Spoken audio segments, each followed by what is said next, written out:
Eu tava devendo aqui no canal pra vocês uma lista dos melhores animes que a gente teve agora na temporada passada, que começou lá em abril. Só que aí você é que vai ter que me ajudar. E como eu ainda tenho um mísero resquíciozinho de uma vida social ali de cantinho, eu não consegui assistir tudo que a gente teve nessa última temporada. Então, caso eu não cite um ótimo de um anime que você viu, acabei deixando passar, deixa nos comentários e também em qual posição ele deveria estar. Por exemplo, a segunda parte da segunda temporada do Diamond no Ace, o Honzuki no Gekokujou, que eu vi só até o episódio 5, mais ou menos, dessa belezinha pura, o de Shoaku Yakureijou, que vocês me indicaram pra ver, eu até comecei, mas acabou não dando tempo até o momento que eu tô gravando esse vídeo, então acabei tendo que deixar de lado mesmo, o Dr. Stone, Classroom of the Elite e alguns vários outros, e ainda que, óbvio, essa é uma lista minha, própria, pessoal, mas sim, também tem um pouquinho de dedo aqui de vocês, porque muitas vezes vocês indicam pra mim voltar a ver um anime que eu tinha dropado, reassistir com uma outra ótica outro, e no final das contas funciona assim. Beleza, pra ninguém me xingar depois no final do vídeo, eu vou colocar pelo menos algumas menções honrosas de alguns bons animes que eu assisti, mas não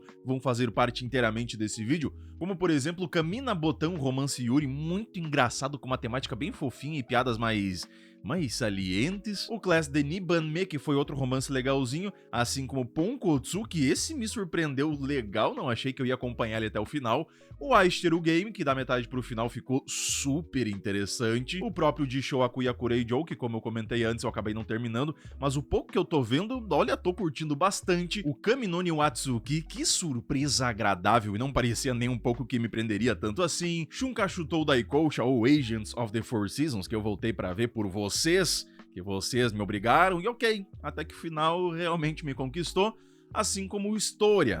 Infelizmente eu acabei me decepcionando bastante com essa continuação, embora a nota até tenha ficado maior do que a outra, porque era clichê a primeira parte, mas era legal. Só que agora fui o mais alto do clichê possível, e ainda com o Will se fazendo de coitado a todo santo momento. Contudo, as lutas finais, sim, foram surreais de boas, um dos poucos animes que consegue dar ênfase na diferença de nível entre uns e outros, e ainda o Dandelion, que passou batido pra muita gente, e até foi uma comédia que conseguiu me tirar algumas boas risadinhas. Dito isso, meu 10º lugar tem 2 animes, sendo aquele nível mais baixo, aquele orçamento mais mequetrefe, mas ainda assim foram divertidos mesmo sendo mais básicos, tendo sim seus grandes problemas, como é o caso do The Warrior Princess. Cara, eu tava esperando uma comédia romântica desse estilo daqui, fora desse meio colegial, mas que também não seja só uma fantasia boba, porque aqui ele tem um pouquinho de ação, e aí sim que ele é bem simplão, sendo de uma guerreira que acaba sendo capturada pelos bárbaros na guerra e forçada a se casar com o rei dos bárbaros, mas no fim descobre que esse lado é melhor do que o seu antigo. Mas o lance é que ele tem um romance com um teor um pouco mais adulto, mas é exatamente isso que deixou melhor ainda, porque ela fica toda se querendo pro cara, e como eles não têm muita vergonha, são mais jogados, acontecem muitas cenas que, óbvio, vão ser censuradas, mas como que eu ri disso daqui? E aí outro com a mesma simplicidade, mas que entregou um anime tão bom quanto, é o Snowball Earth. Ironicamente, no início da temporada eu falei algumas vezes sobre ele aqui no canal e o pessoal esculachou, nossa, só faltou me jogar uma pedra, um tijolo na cabeça. Mas agora, por fim, nos últimos vídeos, teve gente me pedindo até pra fazer um vídeo específico dele. Eu sei que tem um 3D quadradinho, mas não passa a sensação de que isso foi proposital. Pra mim é meio óbvio isso, embora também pode ser que não seja. Porque o mangá já não é aquelas coisas, o orçamento muito menos, então, na medida do possível, os caras conseguiram fazer um anime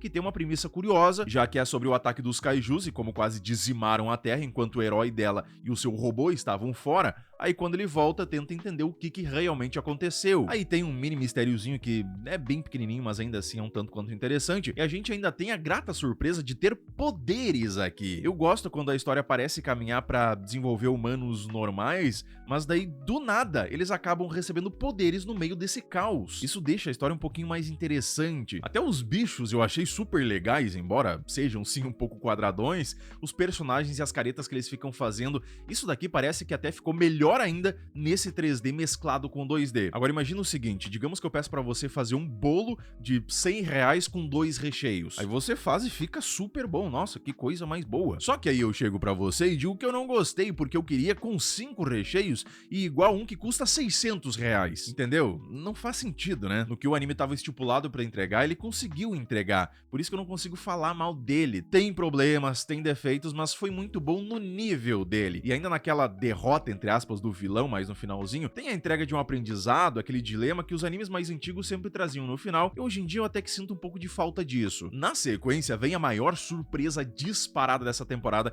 que foi o Akane Banashi. E aí, por algumas questões que ele acabou sendo a maior. Primeiro, que além de dublado na Netflix e também disponível gratuitamente aqui no YouTube, e em segundo, porque foi um anime que eu literalmente deixei ele totalmente fora da minha lista, porque é um assunto que não me chamou muita atenção, extremamente nichado esse negócio de Rakugo. Pra quem não viu, é sobre uma garota que busca se tornar melhor nessa arte tradicional japonesa de contar histórias, meio que de uma forma mais teatral, como forma de vingar o seu pai que foi injustamente julgado e retirado desse meio. Só que é aí que vem o grande brilho dele. Não tá só bonita a animação, não tem só uma personagem bem carismática, mas a forma em como eles conduziram e aprofundaram esse tema foi sensacional. Desde os momentos em que o pai dela sente o peso de não poder fracassar, mas ao mesmo tempo tem suas dúvidas e responsabilidades, inseguranças, até quando ela e todos os outros demais personagens estão se apresentando, e aí a dublagem, a música, as feições, a animação, gente, é nítido que teve um olhar minucioso em cima dessa adaptação, teve aquele cuidado a mais, foi feito com carinho mesmo. E isso é simplesmente magnífico de ver, ainda mais num anime que eu não tava dando nada por ele. E outro que foi maravilhoso de ver também, embora em algumas partes parece ter faltado um temperinho a mais, é o Go For It Nakamura-kun. Cá temos um romance BL. No canal já falei dos motivos do porquê geralmente BL ou Yuri não me agradam muito. Tem uma questãozinha narrativa de todos os seres daquele universo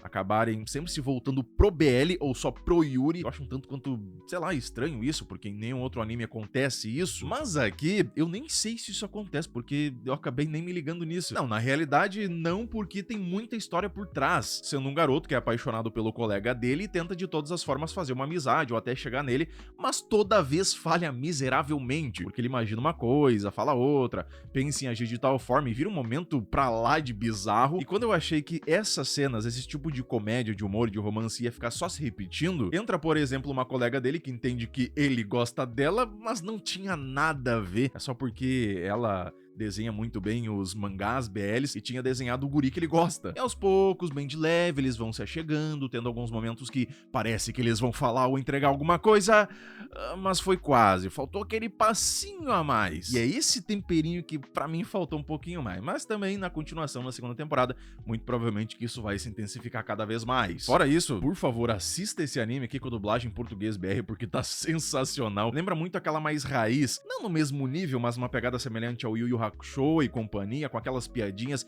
e um jeitinho mais brasileiro de falar que consegue trazer tudo mais pra perto da gente. Em sétimo é o Marriage Toxin, mas eu vou confessar que eu fiquei bem em dúvida entre ele e o sexto, talvez o próximo ainda tenha ficado um pouco mais na frente, porque alguns dos personagens têm uma profundidadezinha um pouquinho maior, mas é outro com uma premissa super básica que consegue fazer graça mesmo com o clichê sobre um assassino mestre dos venenos que precisa encontrar uma esposa logo para ter um filho que irá suceder o seu clã, e por isso ele pede ajuda para uma mestre em dar golpes de relacionamentos, passando a tentar conquistar a mulherada na única coisa que ele é bom: assassinato. No caso, salvando elas de um. A animação, nem precisa falar, tá bem acima da média, principalmente nas partes de ação, e assim como no Snowball Earth tem essa parte dos humanos comuns, na realidade eles terem poderes sobre humanos. E esse daqui era outro que eu achei que ia cair nessa mesmice de uma ação, uma comédia, ele tentar conseguir conquistar uma outra mulher, e sim, até que realmente cai nessa mesmice. Mas cada vez que ele vai fazer isso, tem uma história diferente por trás, e aí não passa tanto a sensação de que tá repetindo a mesma narrativa, até porque elas, as garotas, têm carismas e personalidades bem distintas, o que acaba ficando muito legal, ainda mais com a suposta garota que tá ajudando ele a arrumar uma esposa. Que química boa que eles têm, é muito agradável de ver. Será que vai acontecer igual o Bernardo, um inscrito aqui do canal,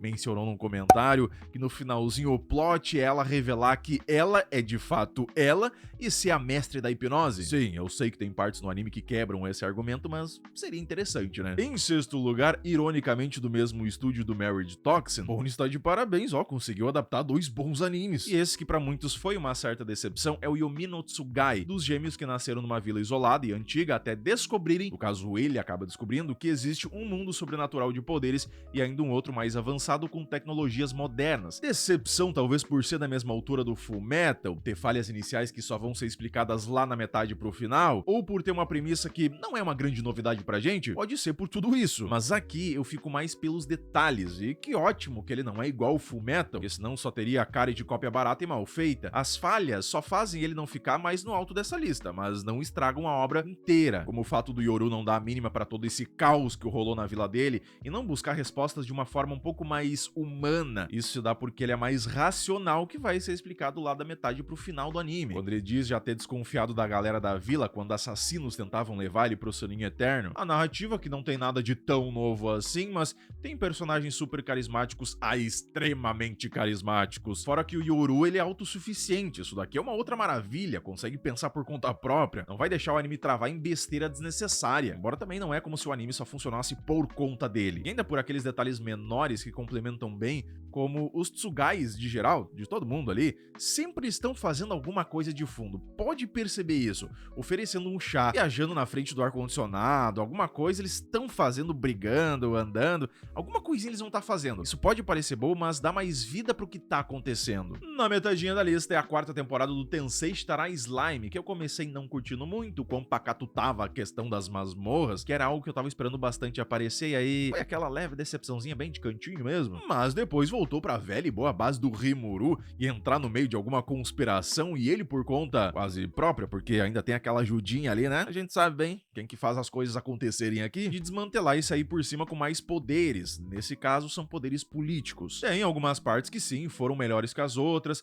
por exemplo, a história de fundo da Million. Isso aqui eu achei muito legal, a ação que rolou entre ele, o Yuki e até a Maribel, ou Mariabel, alguma coisa assim, a criancinha ali. Embora também sempre me passe a sensação de que eles não estão conseguindo mais entregar aquela mesma excitação, aquele nível a mais que a gente teve naquela luta do Rimuru contra o Clayman. Mas isso que eu tô falando é só da metade da temporada que a gente teve até agora, só 12 episódios, porque sim, o restante ainda vai continuar lançando temporada de julho adentro. A única coisa estranha desse anime é que eu não consigo dar uma nota só pra temporada. Eu acho que já tá tão intrinsecamente interligada e no mesmo nível desde a primeira que eu vejo como uma coisa só. É estranho isso, né? É como se eu não conseguisse separar elas e dar uma nota só pro que eles fizeram aqui. Eu acho que isso prejudica um pouquinho e acaba ganhando um 5º lugar talvez mais por isso, mas ainda assim, sim, é um anime que, nossa, eu particularmente gosto pra caramba. Depois, em quarto, a 4ª temporada do Re:Zero, mais um Isekai que, pra quem ainda não viu, sim, ele conseguiu adquirir a 2ª melhor nota dentre todos os animes de todos os tempos. E é outro que também foi só um pedaço da temporada, mas ainda assim é incrível em como eles conseguiram resgatar aquela sensação que a gente tinha lá no início, daquela dificuldade, o quão fudido tava o Subaru, o caos que é essa vida e mortes dele. Conseguiram trazer de novo aquele peso psicológico que parecia ter se perdido nas outras temporadas, ficou muito bem definido e até com essa aura mais sombria. E a 2ª e 3ª temporada simplesmente, olha, não conseguiu entregar direito. Se isso tivesse mantido por toda a temporada, toda a sequência, aí sim talvez eu conseguiria ver o anime inteiro do Re:Zero ali com uma nota 9 e pouco. Mas ainda assim, mesmo sem contar os altos e baixos dele e focar mais no que a gente teve agora na 4ª temporada, eu não consigo ver ele como algo tão absurdamente épico assim. Tô achando a melhor temporada disparada do Re:Zero, não teve praticamente nada que me desagradou, mas é só o Subaru que é sempre mais do mesmo, ele é meio chatinho, eu acho que eu tenho uma implicância com ele, porque falta um amadurecimento que ele ainda não conseguiu, mesmo com 17 anos, que eu acredito que é mais ou menos que ele deve ter nessa 4ª temporada. E só fica em quarto mesmo porque tem outros 2 novos animes com novas histórias, e aí o Re:Zero passa uma sensação de sempre repetir a mesma premissa e nunca, ou muito pouco andar pra frente, e ainda um outro que vocês vão entender o porquê. Medalha de Prata, Nippon Sangoku. Esse foi aquele pra dar novos ares, uma mudança, um colírio pros olhos, no meio de tantos clichês, no meio daquelas mesmices que sim, tem alguns que funcionaram muito bem, fazem parte dessa lista, mas essa premissa, animação, comédia mais ácida pra mostrar coisas que são bem bem cruéis, não deveriam ser engraçadas, mas no final elas acabam ficando hilárias, sendo de um Japão que foi dividido em 3 grandes nações e até retrocedeu, entre aspas, no tempo, contando com governos que sempre estão em guerras por mais territórios. E em meio a isso, a gente tem um garoto que decide, por meio de pura estratégia, unificar o país novamente. Só que tudo isso daí a gente vai ter numa super didática maravilhosa, bem clara, de tática de guerra, governos corruptos, coisas que até parecem não acontecer, mas sim acontecem direto aqui no nosso Brasil, só que com imagens e até caminhos, meios um pouco distintos, mas se a gente vê o anime, nossa, a gente vê que acontece muita coisa ali que é igual aqui. E o que é mais engraçado é que geralmente nos animes que tem essa narrativa mais estratégica, a grande maioria delas é uma confusão que eu pelo menos não consigo absorver metade do que rolou, mas aqui é super entendível, é mega viciante. Pra quem não gosta de anime que é um pouco mais de história, mais conversação, não tem muito o que fazer, pra você infelizmente não vai agradar, que não vai ter uma ação frenética, até tem sim alguns momentos, tipo uma cabeça voando, ou até um que ficou com ar de épico, um comandante na ponte com toda uma tensão em torno, mas no mais é isso. No geral é essa aura de imponência e expertise que os personagens vão trazer na hora da estratégia, dos planos, que deixa tudo melhor ainda. É tipo uma essência estratégica que a gente consegue perceber no Diário de uma Apotecária, no Death Note, no Classroom of the Elite. É isso, só que com padrão de narrativa e animação totalmente fora do esquadro. Mas também é isso que deixou tudo melhor ainda. Em segundo lugar, sim, Witch Hat Atelier, pra alegria ou tristeza de muitos, foi um dos animes que mais me cativaram, me fez esperar pelo próximo episódio, vidrado nessa última temporada, isso contando com todos os problemas que ele tem, sendo a história de uma garotinha que acaba descobrindo como se usa magia, mas com uma proibida e por isso causa um grande desastre que envolve a sua mãe, e a partir daí precisa se tornar aprendiz de um bruxo e tem toda a sua evolução, descobrindo o mundo da magia, o lado mais sombrio com as magias proibidas e seus disseminadores, tentando encontrar uma forma de salvar a sua mãe. Como eu disse a temporada inteira em todos os vídeos que eu falei sobre esse anime aqui no canal, uma coisa que eu não perdi do início até o final é o fascínio na construção desse mundo da magia, a forma em como são utilizadas, tem uma explicação bem detalhadinha em como fazê-las funcionar, o significado de cada risquinho, cada desenho e até a forma como elas vão se comportar. Isso aqui é o que me encantou do início ao final. Parando pra pensar, lembra muito, sabe o quê? Os filmes do estúdio Ghibli, como por exemplo o Castelo Animado ou A Viagem de Chihiro, por exemplo, onde as coisas sempre funcionam de uma forma bem diferente e criativas que se tornam interessantíssimas. Pra vocês terem uma ideia, teve até todo um estudo pra se entender como é que iam funcionar as vestes, só pra ficar mais realista e detalhada na questão de como se coloca elas. E todo esse cuidado a mais é algo que pesou demais na obra. Por mais que sim, tem aquele grande problema da Agot ser uma birrenta chata do caramba, e não fazia o menor sentido ela não tomar nenhum esporro do Gojo aqui, na Coco parecer que falta aquele teor mais preocupação. No geral, as ações tomadas pelos personagens são tanto quanto infantis, desprovidas de preocupação além da conta.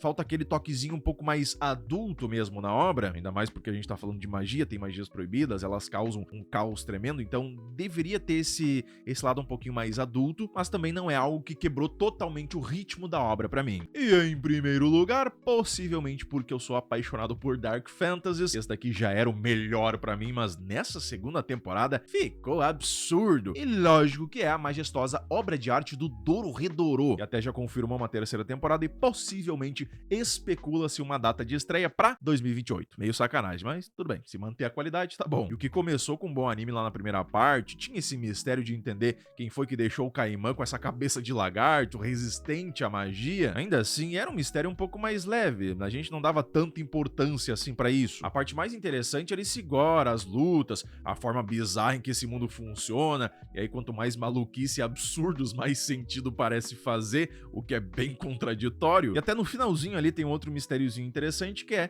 esse poder da Nikaido. Só que agora foi do início ao final um gore extremamente presente. Até parecia que na primeira temporada eles estavam tentando o mínimo possível colocar um sanguinho na tela, e agora jogaram no ventilador, porque é tripa, pedaço, facada pra tudo que é lado, 200% mais frenético, e o mistério, que antes era interessante, mas não era o grande foco, agora veio com um suspense tremendo que me fez ficar pensando em quem raios é o bendito do Caimã. A Ikawa é o Caimã é humano? isso, mas às vezes parece que não. Qual é essa relação dele com os olhos cruzados e até o líder deles? Como assim não é ele? Ou ele nunca existiu? E essas trocentas perguntas são jogadas no nosso colo em apenas 3 episódios. Informação pra caramba, mas até faz muito sentido, porque o mundo aqui já é um caos completo. E aí o suspense só vai aumentar e aumentar até chegar no final desse anime, e eu tenho que esperar pelo menos até 2028. E ainda daria pra complementar que quase 100% dos personagens têm uma personalidade própria e bem construída, carismáticos que só, mesmo sendo estranhamente bizarros e peculiares. Teve a história de fundo também de alguns deles que antes pareciam ser só um alívio cômico, como por exemplo a Ibisu, mas mostrou que água parada e profunda. Daí um anime em 3D que tem suas partes mais quadradas, que mostra que isso daqui é uma escolha, vai complementar e não tornar ele pior. É isso aí, pessoal, muito obrigado por terem chegado até aqui, espero que tenham gostado do vídeo, e agora deixa aí nos comentários se eu quero saber quais que pra você, pelo menos um top 3, vai, melhores animes dessa temporada passada. Pode ser continuações, pode ser novos animes, tanto faz, tanto fez. E ainda, diz aí também quais animes que eu deixei passar e você acha que deveriam fazer parte com toda a certeza absoluta dessa lista. Não esquece de curtir o vídeo pra dar aquela mega força pro canal e se inscrever pra não perder nenhuma indicação, review e novidades sobre o mundo dos animes. Meu muito obrigado e valeu!